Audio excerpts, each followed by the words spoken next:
신림동 원룸 성폭행 미수범이 결국 검거가 됐죠. 이번에는 아예 화장실을 통해서 집에 침투를 해서 범행을 저지르려다가 실패하고 달아난 그런 사건 아니겠습니까? 그렇죠.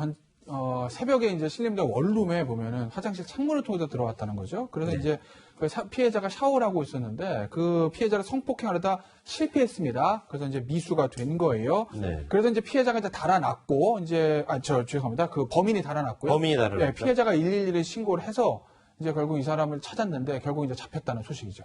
네. 자, 다행히 도망쳤던 남성이 붙잡혔는데 붙잡힌 곳이 다소 의외의 장소였습니다. 경마장입니다. 경마장이요? 신림동에서 뭐 가깝죠. 네. 지하철 타고 경마장 매표소에서 검거를 했는데요. 경찰이 이제 영장을 받아서 CCTV를 분석을 했고 이 사람을 특정을 했고요. 네. 그러다 보니까 경마장으로 갔는데 아마 경마장에 간 거는 본인이 좀 피하기 좋잖아요. 사람도 많고. 뭐 그런 의미에서 아니면 뭐 경마를 또 하러 갔을 수도 있고요. 네. 어쨌든 간에 알고 보니까 전과 육범에 해당하는 전과자로서 밝혀졌습니다. 네. 전과 육범이라는 사실이 오늘 저희 뉴스룸을 통해서 새롭게 밝혀진 사실입니다. 역시 범죄인에 대한 관리, 감독이 얼마나 중요한지를 보여주는 그런 케이스가 아닌가 하는 생각이 듭니다. 자, 이번 이야기는요. 지난주 내내 사실은 많은 시청자분들을 공분하게 했던 광주 모녀 성폭행 미수범 사건에 대한 이야기를 좀 나눠보고 싶습니다. 최진봉 교수님. 예. 결국 면식범의 소행이었다. 그렇습니다. 그런 거죠? 이게 참 이게 황당하기도 하고요. 이 범인이 이웃집에 살았다는 거예요. 1년 전에 같은 아파트에 1층과 2층에 살았다고 합니다. 네. 그러니까 지금 피해를 당한 모녀는 2층에 살고 있었고 네. 이 남성 같은 경우는 1층에 살다가 이사를 갔어요. 그런데 거의 6개월 정도는 얼굴을 서로 알면서 이웃으로 지냈다는 거 아니겠습니까?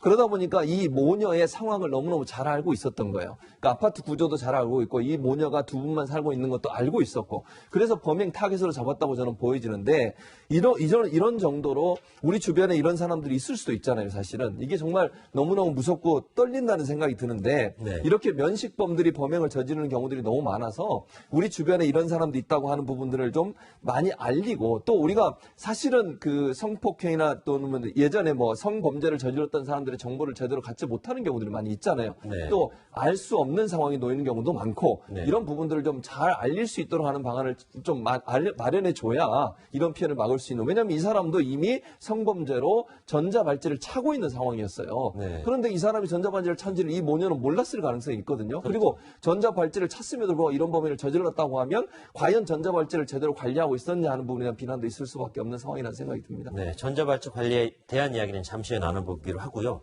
사실은 이 사건 당시 그 피의자를 검거한 결정적 계기도 결국 주민들이 합심을 해서 이루어진 일이었는데요. 당시 상황에 대한 주민들의 이야기를 직접 들어보겠습니다. 지뢰신경에 올라갔지. 5분 가도 왜 잠자다가 하도 시끄럽지가 있나 하고 아줌마 찾고 막 그래 공원에 올라가 본 거지. 입 울고 막 울음소리 나고. 네, 박준 변호사. 네. 검거 당시에 했던 선 씨, 네. 예, 또 발언이 굉장히 큰 충격을 주지 않았습니까? 이런 얘기를 했다고 하거든요. 검거되면서. 나는 지금 성폭행 미수다. 미수면 얼마 안 살고 나올 것이다. 라고 소리를 치면서 피해자를 협박을 하고 겁박을 줬다는 건데 잘못 알고 있는 겁니다. 잘못 알고 있는 거죠. 미수라고 처벌 임의적으로 감경할 수 있는 거고요. 네. 전과가 지금 성폭행 전과가 상당히 많습니다. 네. 그렇기 때문에 이번엔 더 가중 처벌이 될 것이고 이렇게 얘기함으로써 이게 또 알려졌잖아요. 재판하는 판사 입장에서는 이게 더 나쁘게 보기 때문에 금방 출소할 리는 없을 것 같습니다. 네, 뭔가 잘못 알고 있었던 걸 박준 변호사가 일깨워 줬는데, 자, 그 이야기를 알았을까요? 검거 당시에 했던 그런 뻔뻔했던 모습은 사라지고요. 영장 실질 심사를 앞두고는 조금 달라진 태도를 보였습니다. 보겠습니다. 사전에 범행 계획하신 거 맞습니까? 모녀 있는 집 노린 거 맞나요? 아이 있는 집 노린 거 아닙니까? 죄송합니다. 하고 싶은 말씀 없으세요? 미안합니다.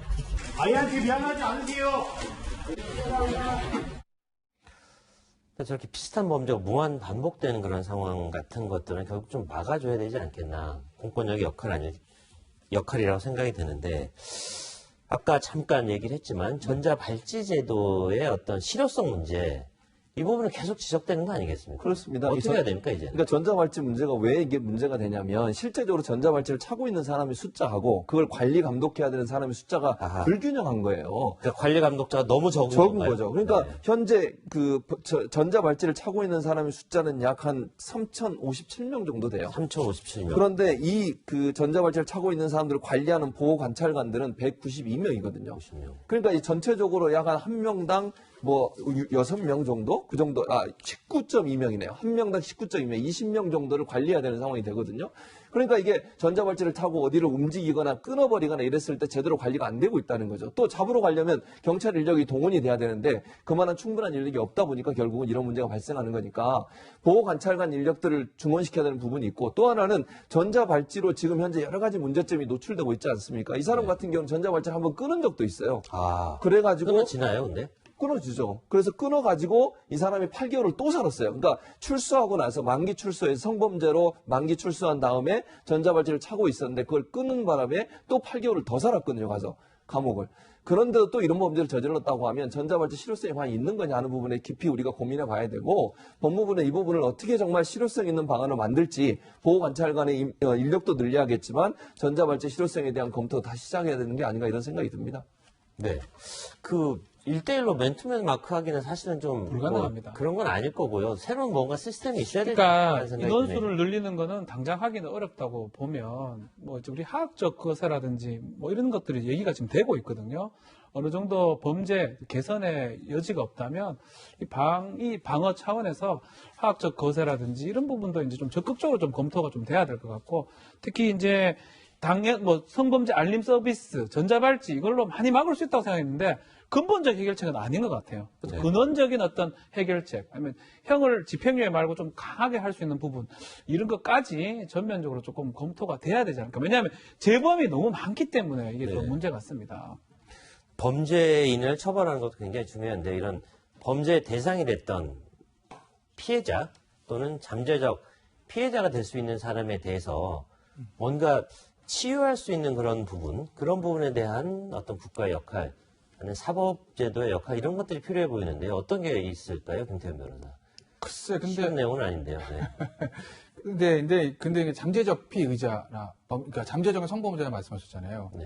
그러니까 사실은 일반적으로 멀쩡한 사람을 데려다가, 너 혹시 나중에 성범죄 저지를 수 있으니까 국가에서 관리를 하게. 이건 안 되는 거죠, 사실. 그런데, 그렇죠? 그러니까 결국은 이제 재범 방지예요. 아까 이제 박지훈 변호사 얘기했던 그런 부분인 건데, 일반적인 멀쩡한 사람을 갖다가 당신이 좀 이상하니까 이렇게 할 수는 없는 거고, 그러면 이제 결국은 재범, 왜냐면 이 성범죄 같은 경우는 재범이 사실 굉장히 많거든요. 근데 재범을 방지하는 방법인데, 그래서 전자발찌 얘기도 나오고, 화학적 것의 얘기도 나오고, 여러 가지들 나와요. 근데 화학적 것에는 아마 이게 인권의 문제가 있어서 만약 한다 그러면 굉장한 많은 반대에 시달릴 거예요. 그리고 그게 실제로 효과가 있느냐라는 어떤 그런 의학적인 얘기들도 있고 해서.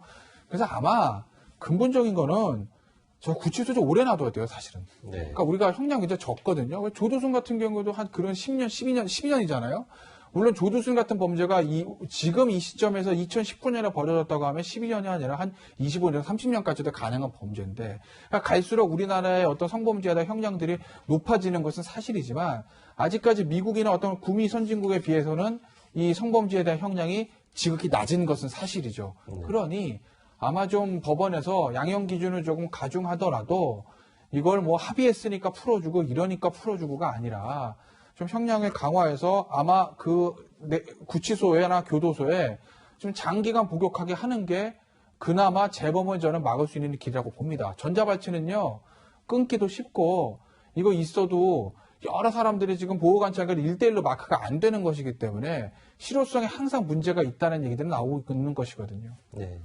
여성이 안심하고 살 수 있는 나라를 만들어주는 게 또 국가의 중요한 책무일 것 같습니다. 세 분 말씀 여기까지 듣겠습니다.